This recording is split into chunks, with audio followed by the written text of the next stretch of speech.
Sementara itu pemirsa, banyaknya pedagang musiman saat bulan suci Ramadan ini terlihat menjamur sepanjang jalan kota yang berslogan Sebiduk Semari. Misalnya pedagang makanan khas bulan Ramadan yakni lemang.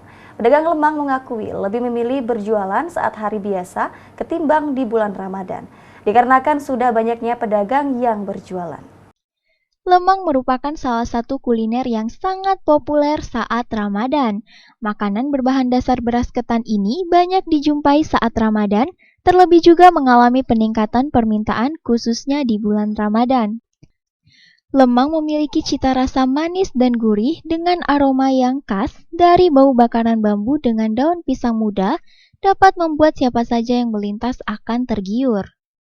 Makanan lemang bisa langsung dinikmati atau juga bisa disajikan dan dinikmati bersama serikaya. Pedagang lemang, Putri, menyampaikan, lemang yang dijualnya ini seharga Rp15.000. Lemangnya ini merupakan hasil nyambut dari pembuat lemang. Di bulan Ramadan ini, dari penjualan lemang mampu meraup omset hingga Rp300.000. Namun, ia mengaku bahwasanya lebih enak berjualan di hari biasa karena pendapatan yang didapatkan lebih pasti. Sementara untuk di bulan Ramadan belum pasti karena banyaknya pedagang musiman yang ikut berjualan saat bulan Ramadan. Lemangnya ini dijual berapaan, Bu? Jual satunya 15.000. Ibu lemang ini buat dewe apa nyambut dari wong? Nyambut dari orang.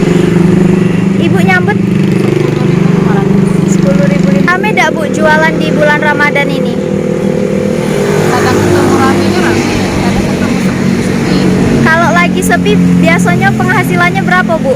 Kemarin tuh cuma dapatnya 15.000. Kalau lagi rame, Kalau lagi rame habis dapat duit. di hari biasa? Kalau hari biasa sudah positif, dan apalagi cek di kantin sekolah kan sudah positif dapat duitnya. Sudah tahu.